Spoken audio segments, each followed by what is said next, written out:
Buenas tardes a todos. Bienvenidos a un nuevo webinar de estrategias de inversión para el tercer trimestre. Esta tarde, como siempre, acompañado de nuestros ponentes de lujo, Marisa Mazo, María Morales, Víctor Peró. Muy buenas tardes. Buenas tardes. Como saben, un trimestre marcado por la volatilidad, por todas las noticias y todo el ruido en materia de aranceles, sobre todo, que es lo que ha protagonizado, podríamos decir, estos vaivenes del mercado. Entonces, María, con todo ese entorno, ¿cómo ha cambiado este entorno actual las perspectivas económicas de las principales economías de los países? Bueno, realmente no solo aranceles, tenemos más frentes abiertos. Tenemos el frente aranceles, que se está negociando y da la sensación de, como dijimos en nuestro webinar anterior, el sentido común empieza a hacer las cosas un poquito más soportables. Tenemos el frente geopolítico, que es muy relevante por el incremento del gasto público en defensa que se ha pactado ahora en la OTAN, hasta un 5% del PIB. Y tenemos otro frente abierto, que es el frente fiscal, relacionado con este aumento en defensa. Y también en Estados Unidos, con lo que hoy se está votando, la que han denominado la acta una grande y bonita, que muchos dicen que es bastante fea y que va a subir el déficit público americano en los próximos 10 años entre 3 y 4 billones españoles. Toda esta mezcla de efectos nos ha llevado al consenso de analistas a rebajar el crecimiento económico, algo que decíamos la otra vez que iba a pasar, pues ya está pasando en el entorno de un 0,6% el americano, desde un poquito más del 2% al 1,5%, y el exiguo 1 y pico que crecía Europa ahora ya se queda simplemente en un 0,8%, lastrado fundamentalmente por Alemania, que no termina de despegar, Francia e Italia. España, la verdad es que se mantiene bastante bien, con un crecimiento esperado en torno al 2,4%, lo cual, en comparación con nuestros países de los alrededores, es francamente bueno y muy motivado por un crecimiento poblacional de relevancia. También decíamos que las inflaciones se iban a revisar al alza, sobre todo la de Estados Unidos. Veremos que sale el próximo 15 de julio, para lo que se espera un ligero repunte desde el 2,4 al 2,5, pero para el conjunto del ejercicio de 2025 se ha revisado al alza un 0,6% hasta el 3%. Y ya no se espera que el IPC llegue al 2% hasta algo así como el 2008. Tendremos que ver cómo se van cerrando estos pactos arancelarios. Ayer escuchamos el acuerdo con Vietnam en un 20% frente al 40% inicial que se les mandaba, y se está empezando a pactar también el acuerdo con la Unión Europea, que tenemos la fecha límite el 9 de julio. Vamos a ver cómo acaba todo esto. Y luego lo que os estaba comentando, el tema geopolítico y también en Estados Unidos una política fiscal diferente va a llevar a que los déficits públicos no tengan una tendencia bajista, sino alcista, con el impacto que va a tener la deuda pública. En Estados Unidos, hoy se vota en el Congreso, una vez ya lo aprobó el Senado hace 2 días, la denominada One Big Beautiful Bill Act. Esta norma lo que hace es prorrogar las bajadas fiscales que Trump hizo en el año 2007, que expiraban en el 2025, que fundamentalmente afectan a lo que es lo que sería el IRPF español, dejando el máximo en un 37% en vez de en un 39,5%. Esto lo que va a llevar es una reducción de los ingresos del entorno de los 400.000 millones de dólares anuales, y lo cual es, para un déficit de 2 billones españoles, pues es un importante zarpazo.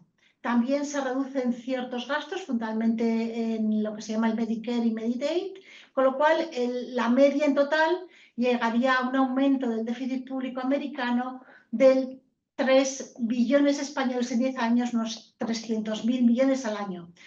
Esto lo que va a hacer que no se espere una bajada del déficit público americano, sino que se quede instalado en los entornos del 6,4, 6,5, con el correspondiente incremento de la deuda sobre PIB, que probablemente llegue al 135% en 3 o 4 años, y además muy penalizada con los niveles de tipos actuales en lo que es el servicio de la deuda, que va a seguir incrementándose. Con lo cual es un tema del que volveremos a hablar durante los próximos trimestres, a ver cómo se implanta esta nueva ley americana y también cómo se implanta en Europa lo que se ha denominado la petición de saltarse la cláusula del déficit público, debido a que al incremento del gasto en defensa pública. La Unión Europea ha aceptado saltarse las reglas del déficit en 1,5 puntos porcentuales y lo han pedido ya 16 países. Yo creo que se acogerá todo el mundo a esta cláusula de escape, con lo cual también en Europa el déficit público, que estaba en lo que es la eurozona más bajito, en torno al 3 y pico, pues sigue aumentando hasta un nivel del 4% aproximadamente, y por tanto también la deuda pública no siga la tendencia al descenso que veíamos desde el año de la pandemia, sino que se vaya a seguir incrementando. Y todo este entorno, ¿cómo afecta a las políticas de bancos centrales? Especialmente también hemos visto mucha presión por parte de la administración americana en materia, en tanto en cuanto quieren bajar tipos, ¿no? Y la Fed se muestra más reticente a este discurso. Yo entiendo que la Fed se muestra reticente. ¿Por qué? Porque tiene un doble objetivo, que es crecimiento e inflación. El crecimiento americano tampoco se ha visto todavía muy afectado. El paro ha salido en un 4,2. Sin embargo, la inflación tiene muchísimo miedo del impacto que vaya a tener todo el incremento de las tarifas. Todo esto, claro, lo vamos a ver un poquito más adelante en el año. Y entiendo por qué está presionando Trump. Este año le vence unos cortos muy importantes, en torno a 9 billones, con lo cual lo que quiere es refinanciarlos a tipos más bajos. ¿Para qué? Para que le ayude en este déficit público, en lo del servicio de la deuda. La FED está muy dividida. En el diagrama de puntos que vimos el otro día, hay 8 personas que votaron bajar de tipos de 50 puntos básicos en lo que queda de año, y 7 que votaron para que se mantengan los tipos donde está, con lo cual están como bastante divididos. Nosotros lo que creemos es que acabará bajando tipos. Lo que no tenemos claro es si empezará ahora ya en julio, que es lo que parece desprenderse de las últimas declaraciones de Powell, o esperará septiembre, y que bueno, que será en el tono de los 50 puntos básicos de aquí a final de año. En cuanto al Banco Central Europeo, la verdad es que creemos que la política monetaria más laxa está llegando prácticamente al final. Hemos bajado desde un 4,5 al actual 2,15, y pensamos que le queda una bajada adicional de unos 25 puntos básicos, lo que dejaría el tipo del depósito en un 1,75 y el tipo de intervención en el 1,90. Y más o menos en Europa ya estamos en el 2% más o menos de inflación, 2,1, 2,2 dependiendo del mes, y no se ha revisado mucho al alza el IPC para los próximos ejercicios en los últimos papeles del Banco Central Europeo. Sin embargo, en Estados Unidos sí que hay un mayor riesgo inflacionista, con lo cual en cuanto a la Fed es cuándo y cuánto también. Perfecto. Entonces, María, llevando todo esto a la renta fija, con todo lo que hemos comentado, este escenario, ¿qué es lo que está descontando el mercado? Y, por tanto, ¿cómo ha afectado este entorno a las curvas de gobierno y qué impacto ha podido tener en este corto plazo a las inversiones, de caso para inversores más conservadores? Pues la verdad es que podemos decir que ambas curvas, tanto la de Estados Unidos como la de Europa, la eurozona, que bueno, aquí lo que traemos representado es la curva alemana como mayor economía europea. Sí que vemos que ha tenido algún reflejo las bajadas de tipos. Empezamos por la europea. Si nos fijamos en la curva de la derecha, en naranja, a 31 de diciembre del 24, lo que podemos ver es que lógicamente los tipos cortos han bajado sustancialmente, y poniendo en precio las bajadas de tipos, que han sido 4 este año, hasta llegar a ese 30 de junio 25 con la línea negra, ¿no? Sin embargo, hemos podido ver que igualmente las curvas europeas en general están tomando pendiente, y que se está, digamos, empezando a pagar el riesgo de asumir ese riesgo con mayores tipos de interés, si tenemos inversiones más a medio o largo plazo. No es que haya sido excesiva el empinamiento de la curva, que de hecho está en marcha y puede que todavía quede recorrido para que los tipos largos repunten algo, y esto justo es lo que vemos pues, en la parte derecha del gráfico, como esa línea naranja empezó el año más abajo en la parte larga de la curva alemana y sin embargo, bueno, pues ahora los tipos han repuntado, ¿no? Respecto al trimestre, que es la línea azul, para que lo entiendan bien, sí que en este trimestre pues todos los tipos en Europa han bajado moderadamente, no ha sido una bajada muy agresiva, pero sí que se han comportado bien las curvas y bueno, pues han tenido, pues como digo, un comportamiento bastante tranquilo, ¿no? En la parte de la izquierda digamos, viendo el comportamiento de la curva americana, también en estos distintos puntos del tiempo, a 31 de diciembre en naranja, como pueden observar, lógicamente la parte corta, hasta prácticamente el año, ha bajado muy poco y se ha movido muy poco, porque aquí estamos a la espera de esa primera bajada de tipos en el año 25, que no se ha producido todavía y que, como comentaba Marisa, pues es posible que llegue después del verano, pero lógicamente pues la curva está muy agarrada ahí y no está anclada a la espera de las bajadas de tipos. Y en la parte más larga de la curva empezamos el año aquí en 31 de diciembre del 24 con una curva que curiosamente sí que había descontado en los últimos trimestres, últimos meses, desde que llegó Trump al poder, que se iba a producir este tema arancelario porque él ya lo tenía en su programa de gobierno, ¿no? Entonces se amenazaba con eso, las curvas realmente... La curva americana el último trimestre del 24 ya tomó bastante, se tensionaron mucho las rentabilidades y vimos un 10 años por encima casi, bueno, en el 4,80, casi el 5 en el 30 años. Y bueno, pues digamos que se produjo más con el rumor y cuando hemos iniciado este año 25, estos 2 trimestres que llevamos, las curvas han tenido un comportamiento mejor. Incluso la parte larga ha bajado moderadamente. Tampoco es que hayamos visto unas bajadas de rentabilidad muy acusadas, pero desde luego sí que se han producido alguna bajada de tipos de rentabilidades en las curvas. En lo que es el trimestre, como pueden apreciar en la curva azul y negra, la verdad es que el trimestre ha sido muy, muy tranquilo, se han movido muy poquito las curvas. Vemos algo de toma de pendiente también en la parte muy, muy larga, es decir, a partir del 10 aquí no viene en el gráfico, pero el 20 y el 30 sí que, bueno, han subido un poquito más de rentabilidad en el trimestre, pero bueno, dentro de un orden, todo ha sido bastante más moderado. Y bueno, si quieres seguimos comentando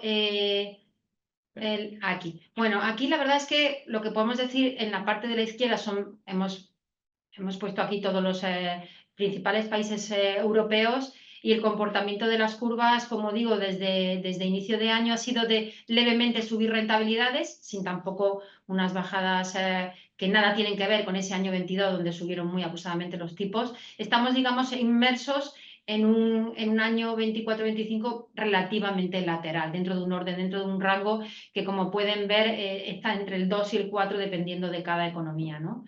Y lo que sí que hemos visto en la parte de la derecha es que la pata de Francia parece que se ha estabilizado, que como saben a final de año se produjo este aumento de la prima de riesgo por todo el tema del déficit que tienen y también algo de desajuste de gobierno, y esto de momento se ha estabilizado. También es cierto que se ha estabilizado en los mismos niveles que está la prima de riesgo española y por tanto, bueno, pues está en los entornos de entre 70 y 80 puntos básicos de diferencial con Alemania, con nuestra curva en negro, ahí la ven, que bueno, también muy, muy estable.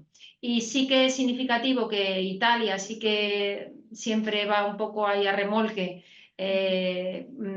con mayor, digamos, prima de riesgo. La verdad es que llevamos 2 años que pues así pues está estrechando su prima de riesgo con respecto a Alemania, mejorando y ahí vemos que ya está prácticamente al mismo nivel que los otros 2 países, ¿no? Un poquito más tensionada, pero realmente no hay grandes diferencias. No se ha producido prácticamente ningún evento significativo que pudiéramos decir particular de ninguna economía. Y bueno, si se fijan muchísimo, pues pueden ver que en el mes de abril y con este tema de de las tarifas arancelarias sí que se produjo algo de turbulencias, de subidas de rentabilidad más acusadas que en Alemania en el resto de las economías europeas, ¿no? Pero desde luego nada destacable. Este escenario lo hemos visto también en deuda corporativa. Es verdad que llevamos unos años bastante buenos. ¿Sigues viendo atractivo en la parte de deuda corporativa? Bueno, pues primero hemos traído aquí un gráfico, digamos, histórico para ver un poco dónde nos encontramos. Y la verdad es que aquí vemos desde el año 2010 hasta el año 2025. Es cierto que aquí cogemos, hay que decirlo, gran parte de esta época en donde los tipos han estado negativos y cero, y por tanto, digamos que hemos arrastrado, ¿no?, los tipos de interés y las curvas muy a la baja.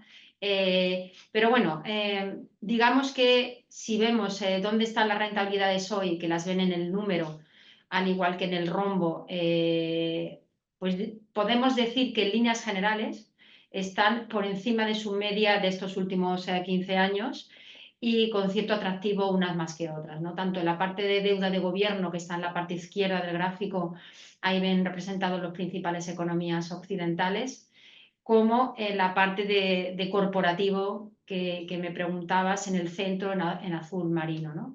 Vemos que las rentabilidades están por encima de su media histórica y con cierto atractivo. Quizá podemos decir que en este momento, puesto que esto está hecho, ¿no?, esta semana, lo que menos atractivo o menos margen, digamos, de seguridad podría tener es la deuda high yield, que está en verde y a la derecha, puesto que aquí vemos que estas rentabilidades están algo por encima de la media, pero desde luego con menos margen de seguridad que en el otro tipo de activos, ¿no? Y bueno, si puedes pasar. Ya aterrizando un poco en lo que es el propio diferencial de crédito frente a los tipos de interés, aquí en este gráfico lo que ponemos es justo ese diferencial de crédito tanto en las curvas europeas como en las curvas americanas, y también en curvas europeas en azul para la parte, y también en Estados Unidos, las azul clarita y oscura, para lo que es la parte más de bonos, grado de inversión y por tanto de calidad de grado de inversión, de gran calidad de balance, mientras que en la parte más amarilla y naranja, tanto la parte de, como decimos, de high yield o bonos de alto rendimiento para Europa y para Estados Unidos. Lógicamente cada una en su diferencial, que tiene que ser por fuerza mucho más amplio, lógicamente, en la parte de alto rendimiento, puesto que también tiene más riesgo, ¿no?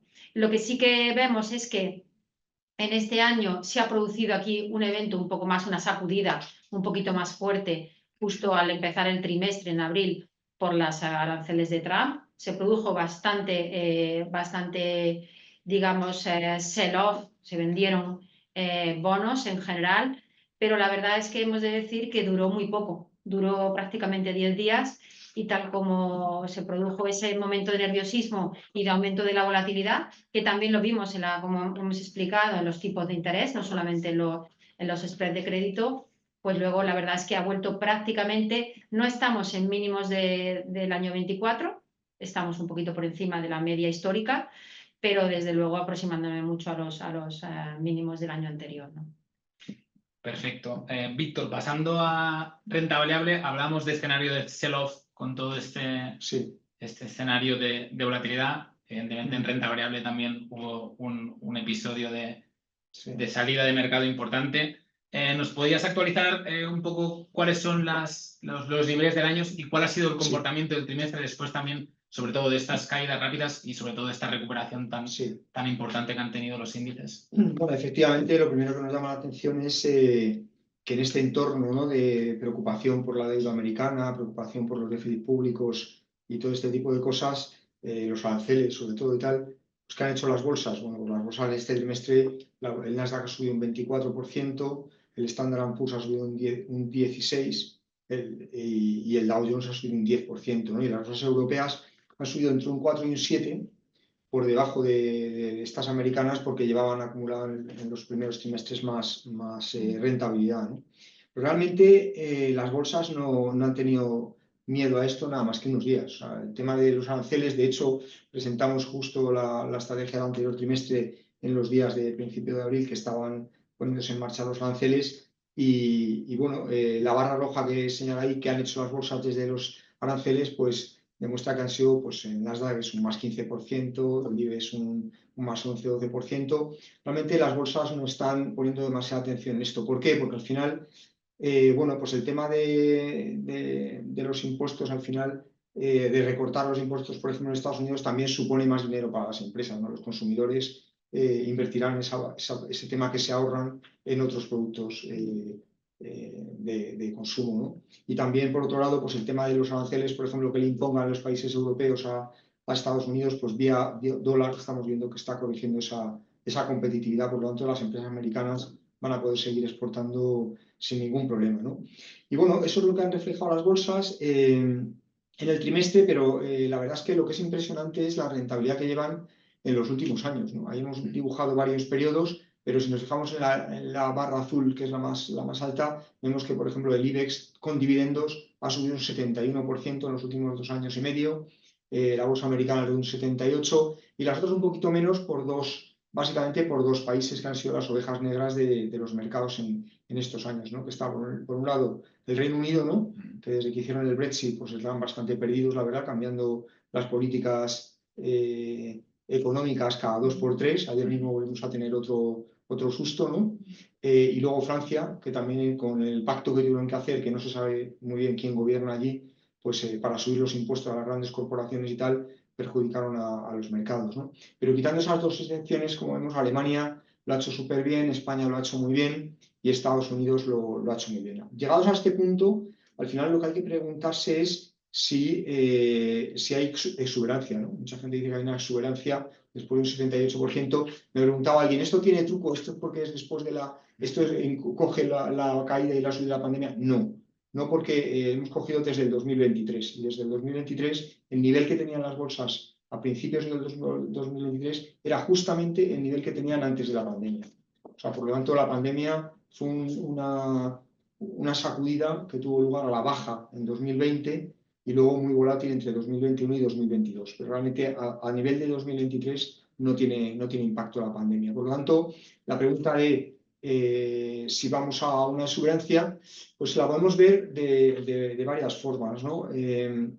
Aquí lo que vemos es, la pregunta que tenemos que hacernos es, ¿han tenido impacto estos famosos aranceles y todo este tipo de cosas en los resultados de las empresas? Pues muy poquito, ¿no? En el gráfico de la izquierda lo que vemos es que las revisiones que ha habido de beneficios en las bolsas europeas y americanas han estado alrededor de entre el 3 y el 5%, o sea, muy poco, por lo que he comentado, ¿no? Porque muchas veces el tema de los aranceles se corrigen vía otro tipo de variables y entonces, bueno, pues las empresas no han sufrido demasiado en cuanto a beneficios. Eso es la revisión de beneficios. E incluso en el IBEX, por este retraso en la bajada de tipos, ¿no? Que realmente llevamos con unos tipos bastante estabilizados un tiempo, como el peso de los bancos es importante, pues vemos que se ha revisado incluso al alza el beneficio agregado del IBEX, ¿no?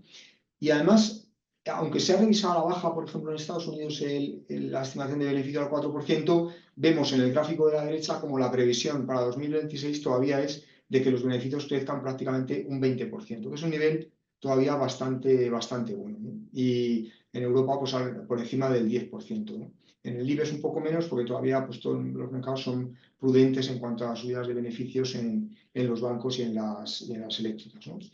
Entonces, en otra manera de verlo, si nos vamos a la siguiente slide, sería cuánto han subido, y en este caso si incluimos la pandemia, las bolsas desde antes de la pandemia, y si eso está justificado por los beneficios, que eso es lo importante, porque al final las bolsas lo que descuentan son los beneficios empresariales, la caja, por así decirlo. Los beneficios ya sabemos que no es la caja, pero a largo plazo es un proxy, ¿no?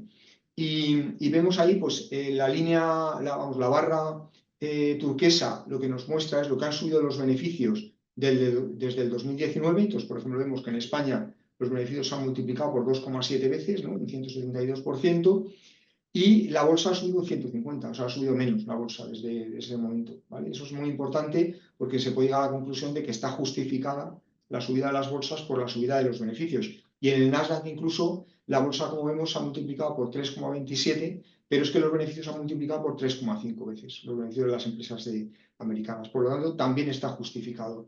Y si pasamos a la siguiente slide, esto queda reflejado en los PERES, los multiplicadores, ¿no? ¿Cómo están los multiplicadores actuales? Ya no con respecto a las medias históricas, que a veces es un análisis un poco complicado porque los índices cambian de pesos y tal, sino, por ejemplo, simple y llanamente cómo estaban los multiplicadores en 2019 y cómo están ahora, ¿no? Para ver si ha habido ese re-rating o no. Y vemos que realmente no ha habido un re-rating especialmente importante en casi ninguna de las bolsas. De hecho, en el IBEX ha habido un de-rating desde el 2019, en Europa también, y en Estados Unidos, bueno, pues en lo que es el mercado general sí que ha habido cierto re-rating, pero en el Nasdaq no.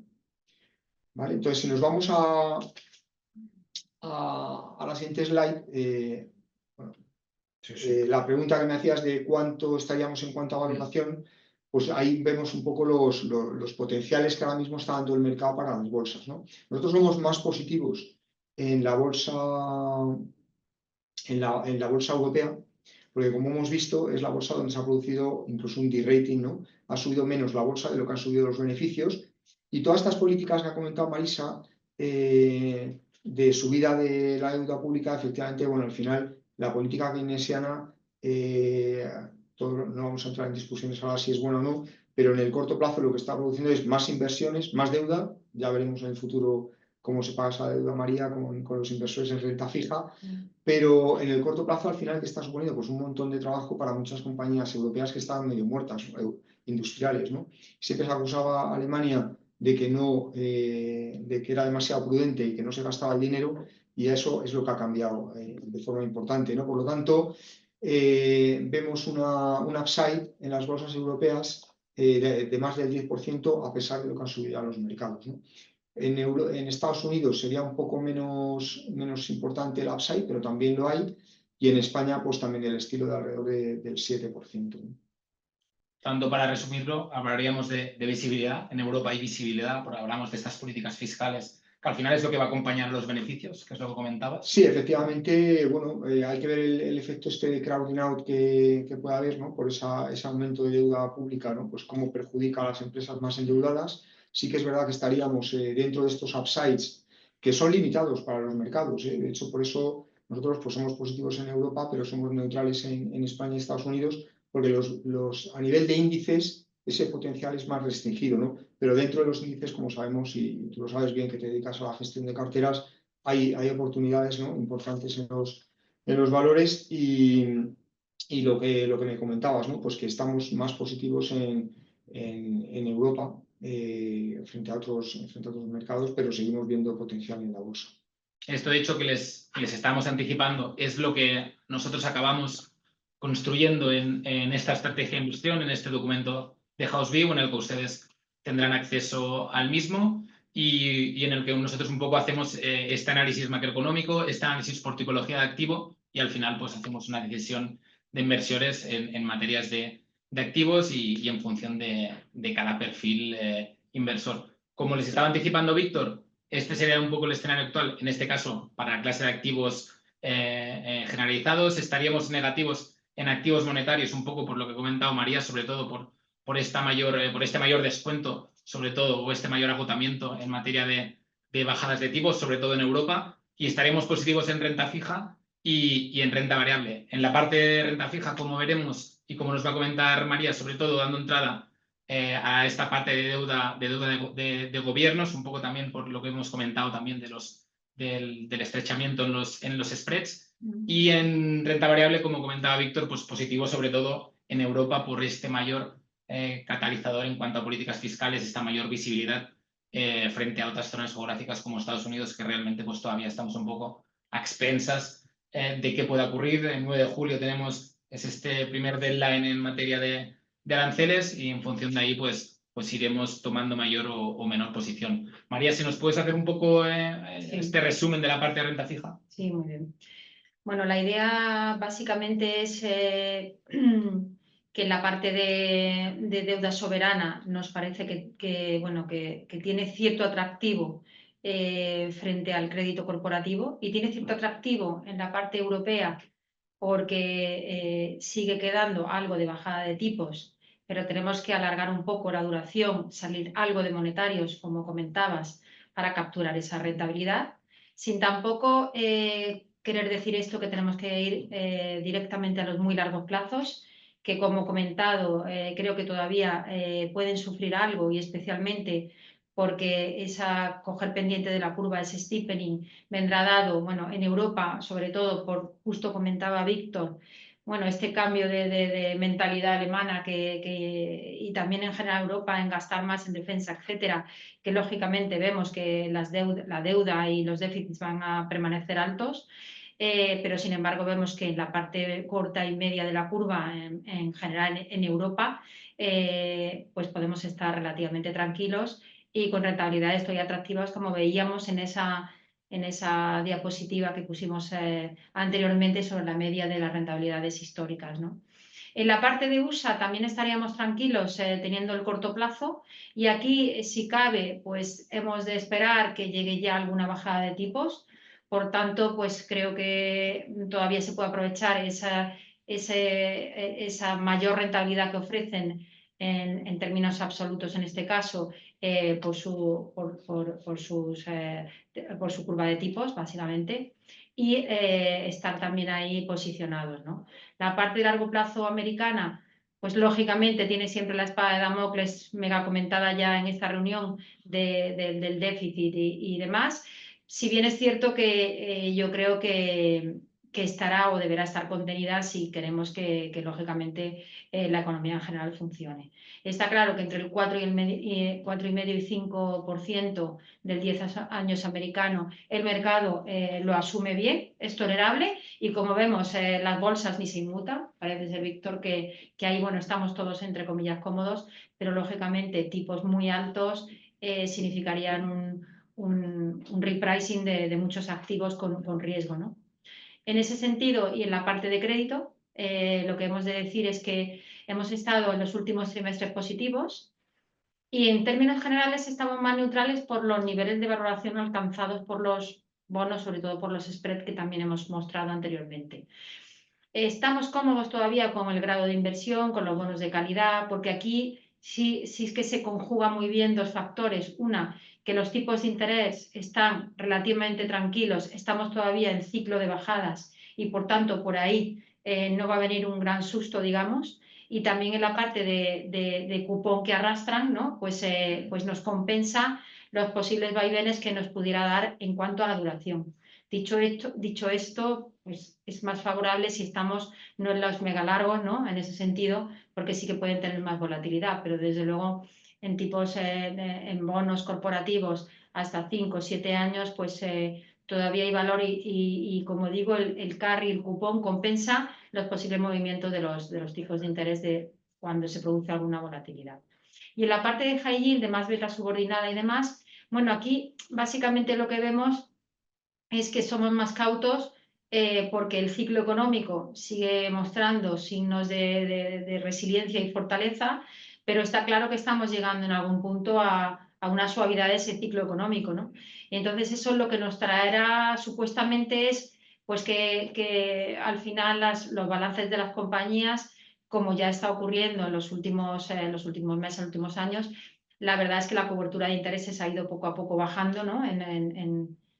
Pues bueno, ahora está en torno a 4,5 veces, pero venimos de niveles en el año 19 de 8 veces, y los apalancamientos de las compañías también han subido algo. Desde el año 19 pues hemos pasado básicamente entre el 1,7 al 2,1. Poco a poco esto nos puede tener la alerta de que la parte de compañías más endeudadas pues tenemos que ser más cautos en la selección de bonos. Y por supuesto podríamos aprovechar los vaivenes del mercado y cuando los diferenciales de crédito se amplíen, seleccionando bonos de calidad, pero de momento, como vemos ahí y ya se ha comentado, pues están en casi mínimos del año anterior también y de este año, y con lo cual pues vemos ahí más ajustadas las valoraciones de los bonos. Genial, muchas gracias. Entonces, aquí pasando a la parte de renta variable, lo que hemos comentado, estaríamos positivos en Europa por un tema de visibilidad, un tema de que las políticas fiscales siguen acompañando sobre todo a la parte de beneficios, que es uno de los puntos en los que hemos hecho hincapié, que al final los índices siguen a los beneficios, sería la variable principal. Y luego estaríamos neutrales en el resto de zonas geográficas, en el caso de España también por un tema de comportamiento que hemos visto de índices y sobre todo también más por la concentración sectorial que pueda tener, y otros como UK o como Estados Unidos, más por el tema que comentamos, ¿no? Más por falta de visibilidad, y en el caso de Estados Unidos también pues por tema de valoraciones y demás. Víctor, en la parte de sectores, si nos podías dar unas pinceladas del motivo por el cual nos posicionamos, sobre todo en esta parte más defensiva, podríamos decir, de mercado. Bueno, en un entorno en el cual las bolsas, como hemos visto, a nivel de índices tienen poco recorrido, hay que ser muy selectivo, ¿no? Y entonces la manera de trasladar la idea de selección aquí pues es en la neutralidad, ¿no? Estando neutral dentro de estos diversos sectores, lo que podemos hacer es apuestas concretas dentro de las compañías. Además estamos hablando aquí de una visión sectorial global, y ahora mismo los drivers que puede haber en algunos sectores son muy distintos en un país que en otro. Entonces, bueno, pues aquí lo que estamos tratando de trasladar es selección por un lado, confianza en los valores industriales, porque algunas de las políticas que hemos mencionado van a incidir en ese tipo de sector.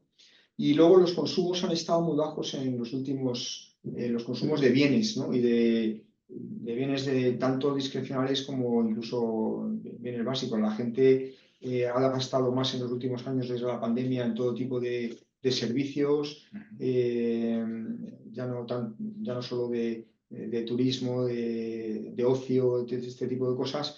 Y creemos que a lo mejor, bueno, pues con estas pequeñas interrogantes que hay a nivel macroeconómico, pues por ejemplo ha habido algún dato que está diciendo que se está enfriando esas cosas, alguna de esas patas, y podemos volver un poco a los básicos, ¿no? Por eso también hemos sobreponderado aquí el tema de consumo y de salud. Pero como digo, dentro de cada uno de estos sectores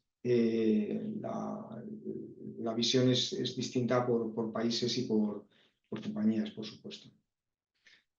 Genial. Todo esto, como saben, al final nos lleva a nosotros a clasificar o clasificarles a ustedes como inversores en una categoría de perfil en función de la exposición más a mercado de renta variable que ustedes sean capaces de asumir. A mayor exposición a renta variable, pues evidentemente el perfil de riesgo será más elevado, y a través de estos puntos, de estas sobreponderaciones o de estas infraponderaciones en cada una de estas tipologías de activos, pues lo que nosotros al final obtenemos son, en este caso, dentro de esta gráfica, sería pues la exposición a cada uno de estos activos, ¿no? Por ejemplo, en un perfil equilibrado en el que el universo de inversión medio estaría en un 50%, pues bajaríamos estos 10 puntos en activos monetarios a favor de la renta fija y la renta variable, que son pues las dos tipologías, las dos clases de activos en las que estamos positivos.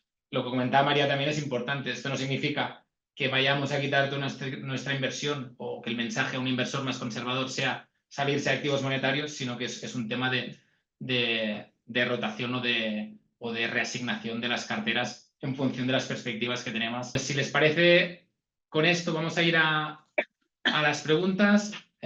Voy a dejar de compartir. Y la primera pregunta, en este caso, viene de la mano de la divisa, de la mano del eurodólar. Víctor, no sé si nos podrías comentar nos preguntan cómo puede afectar el eurodólar a los beneficios de las empresas españolas y europeas en concreto. Bueno, muy bien. Yo creo que, bueno, España es un país que tiene, bueno, vamos a empezar por el IBEX, ¿no? Estados Unidos es un país relativamente cerrado, ¿no? Entonces, respecto a sus impactos, más allá de lo que es la moneda de referencia y tal, son más o menos más limitados, ¿no? Pero en España, por ejemplo, el IBEX es un mercado muy expuesto a Estados Unidos. Tiene grandes compañías, como por ejemplo Ferrovial, ACS, Iberdrola, Repsol, que tienen una exposición tremenda al dólar y a Estados Unidos. También Viscofan, Ebro, Eurofoods, hay muchas compañías, ¿no?, que tienen exposiciones, ¿no? Pero yo diría que son negocios, llamamos, locales, ¿no? Son empresas que tienen allí activos productivos, muchas veces se financian con deuda en dólares y tal. Por lo tanto, el impacto que vamos a ver en esas compañías va a ser un impacto que hemos visto muchas veces, ¿no? Además, el IBEX es un país, perdón, es un mercado muy expuesto también a mercados emergentes. Hemos visto diferencias de divisas constantemente, ¿no? Son cosas que se van corrigiendo en el largo plazo, ¿no? Con lo cual, el impacto que estamos esperando es pequeño, simplemente esa depreciación del dólar se va a ver en los EBITDAs de las compañías. Todavía no se ha empezado a ver, porque ha sido hace un par de meses cuando ha empezado sobre todo a debilitarse el dólar. Sí que veremos algo de revisión a la baja de los beneficios a nivel de EBITDA, pero a nivel de beneficio neto y de caja el impacto es mucho menor, ¿no? Porque ya las compañías en esos negocios locales invierten allí, por lo tanto la inversión en dólar, aunque se mantenga en euro, va a ser más baja. Tienen gastos, tienen costes allí, tienen deuda allí, por lo tanto los gastos financieros van a bajar. Y luego tienen algunas coberturas, tanto estas que he comentado son coberturas naturales como coberturas financieras. Todos los impactos que esperamos realmente son poco importantes. Más bien vendría un poco del tema de las competitividades a la hora de exportar y de importar de Estados Unidos, ¿no? Ahí sí que Europa está más afectada que España, o sea, igual que España a nivel de riesgo de traslación o de traducción del dólar a euros está más afectada y podemos pensar que puede tener un impacto en el EBITDA, eso que he dicho, pues más o menos estaría traducido en un 5% del EBITDA global del IBEX, pero que a nivel de beneficio neto se va a reducir mucho. Y sin embargo, en Europa las posiciones más de importar allí y de exportar allí, ¿no? Esto tradicionalmente, las empresas, por ejemplo, alemanas, están muy expuestas a las exportaciones a Estados Unidos, ¿no? Entonces, ya no solo el tema dólar, sino que vamos a ver cómo acaba el tema de los aranceles para ver el impacto que van a tener, ¿no? Pero históricamente se ha demostrado que más que lo que es el valor del dólar, un americano deja de comprar un BMW ya no tanto por el impacto del dólar, sino por la previsión que tenga en su propia economía, ¿no? Entonces vamos a ver cómo le salen estas jugadas a la administración americana. Y si consigue trasladar confianza a los consumidores, pues las empresas europeas seguirán exportando allí, ¿no? Y bueno, impacto limitado en resumen.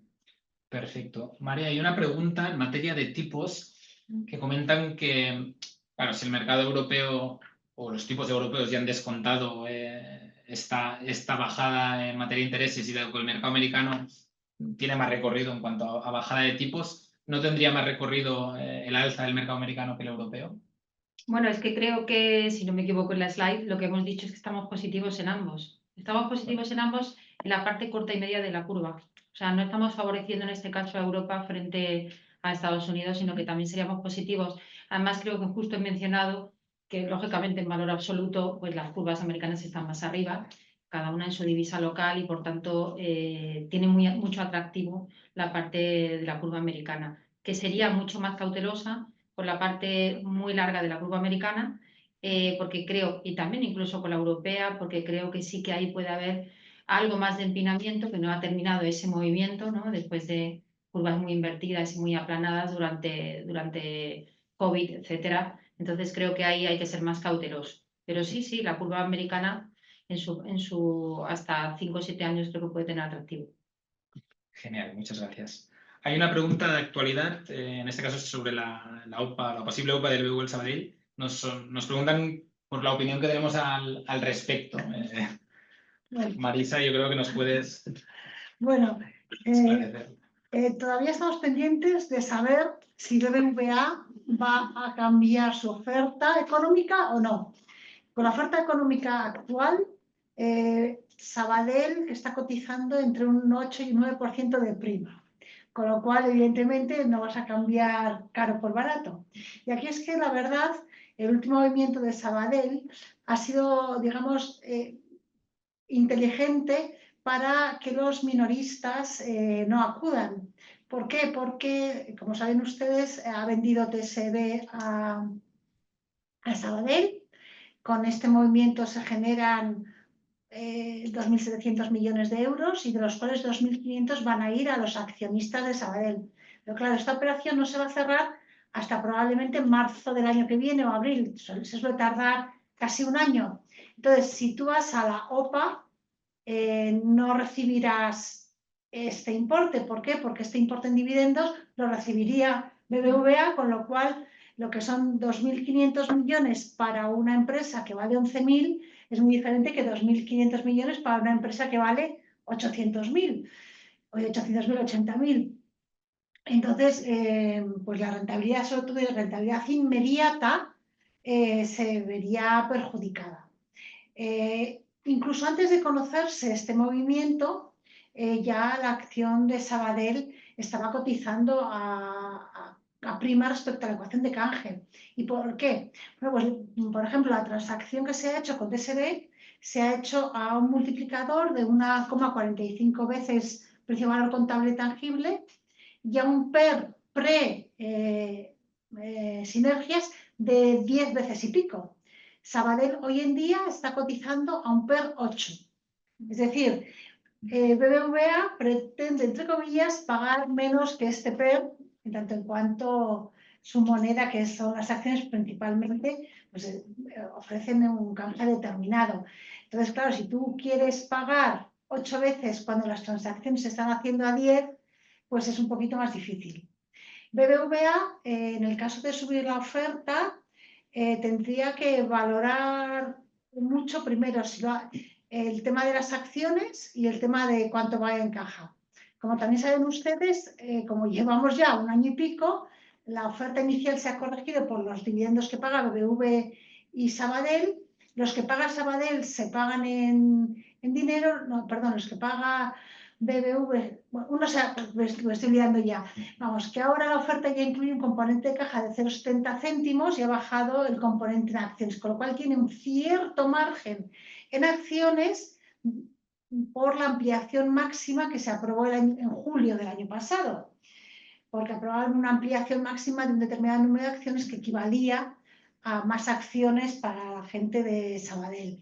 Entonces, si aumenta sobre los 2.000, digamos que tiene un margen entre 2.500 y 3.000 millones para no bajar sus ratios de capital por debajo del 12, pero claro, podría subir la oferta, bajar estos ratios de capital por debajo del 12 y luego los volvería a subir en el momento que se ejecutase la venta de Sabadell. Aquí el problema que puede aparecer es que lo que ganan los accionistas actuales de BBVA con esa transacción no es mucho. ¿Por qué? Porque las sinergias son muy bajitas. Son muy bajitas asumiendo que en el futuro se puedan ejecutar las que se dijeron.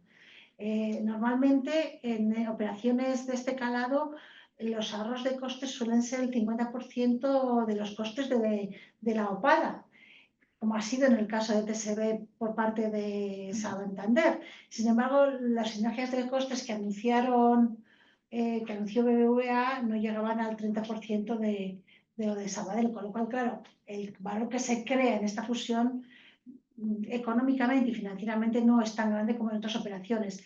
Desde un punto de vista estratégico, pues bueno, sí que tiene su sentido ser un animal más grande para generar sinergias a largo plazo, etcétera.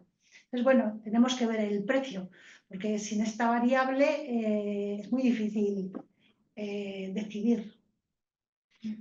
Gracias. Y Víctor, una última pregunta. Nos pregunta en este caso por el... A ver, aquí está. En este caso va de renovables. Comentan que las renovables parece que están empezando a dejar de ser castigadas. Es verdad que habían tenido un periodo bastante malo. Hablan sobre todo en concreto pues Solaria, acciones renovables. También comentan de todas formas que el petróleo en este caso no sube tan claramente. ¿A qué creemos que se debe esto? Y si es sostenible esta subida en las solares en este caso. Muy bien. Bueno, hay dos temas, ¿no?, ligados, en sesgo, pero distintos, ¿no? El tema del petróleo y el tema de las renovables, ¿no? El tema del petróleo, curiosamente, que suba el petróleo es el mejor amigo de las renovables, porque las hace más competitivas. Y es verdad que no está subiendo mucho. O sea, en ese sentido, es verdad que el petróleo no está influyendo demasiado en toda esta historia de las renovables. Respecto al tema de las renovables, siempre hemos comentado, y esto ya ha pasado con muchas industrias, ¿no? Pasa siempre, ¿no? Porque es lógico, ¿no? Primero se hace la capacidad de fabricación, ¿no? Y luego ya viene la demanda. Lo otro es imposible. O sea, no puede haber demanda si no fabricas. Entonces las renovables lo que han hecho ha sido aprovechar un momento de regulación positiva, de una bajada extraordinaria de los costes de las placas para invertir mucho, y se ha producido, y todavía lo estamos viendo, un exceso de oferta producida que ha llevado los precios a bajar, que era el objetivo de las renovables, ¿eh? O sea, las renovables lo que tenían el objetivo de bajar el precio, ¿no? Una renovable, o sea, aquí lo que hay que decir es que gracias a las renovables estamos pagando un precio de electricidad en España de los más baratos de Europa. Eso es así. O sea, esto es porque antes de que existieran las renovables, el precio medio del sistema en España era de 60 euros por megavatio, y ahora las renovables pueden vender a 20 y 30, ¿no? La media depende un poco de dónde se pongan, pero entre 20 y 30 siguen siendo rentables, porque el precio de una placa ha bajado de 400.000 euros a 100.000 o menos, ¿no? Entonces siguen siendo rentables, eso para empezar, ¿no? Pero sigue habiendo un exceso de ofertas, sobre todo en las horas centrales del día, que bueno, estamos viendo que simplemente cuando empieza el calor, lo hemos visto en julio, los precios empiezan a subir y bastante, ¿no?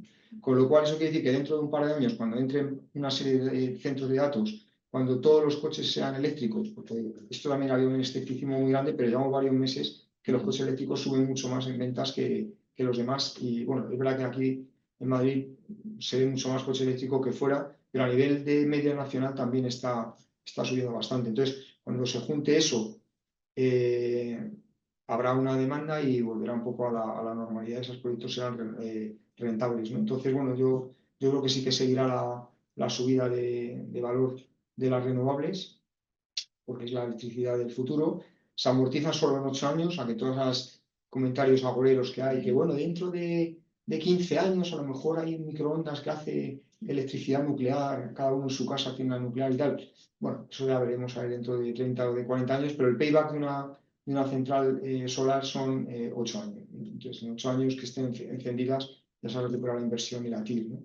Entonces, bueno, ahí sigo siendo positivo. Sin embargo, en el petróleo, la Agencia Internacional del Petróleo ha dicho que el petróleo máximo a consumir se va a alcanzar en 2026 y 2027, que está a la vuelta de la esquina, ¿no? Y a partir de ese año va a empezar a bajar, porque en China, bueno, están vendiendo coches eléctricos todos los que quieren, ¿no?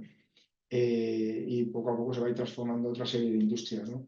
Entonces, bueno, yo creo que es una tendencia que hay que seguir creyendo en ella, que es renovables frente a combustibles fósiles, no por ningún tema de ideología, como intentan vender algunos, sino por un tema de costes, seguirá avanzando y, bueno, las jubilaciones lo reflejarán, ¿no? Genial, muy bien, pues muchas gracias a los tres, muchas gracias a ustedes también por su tiempo. Con esto nos quedamos, espero que les haya sido esclarecedor, y como saben, al final de esta presentación les vamos a dejar una pequeña encuesta. Agradeceríamos que la contestaran, ya que realmente nos sirve para seguir mejorando. Y nada, desearles muy buenas tardes y hasta la próxima.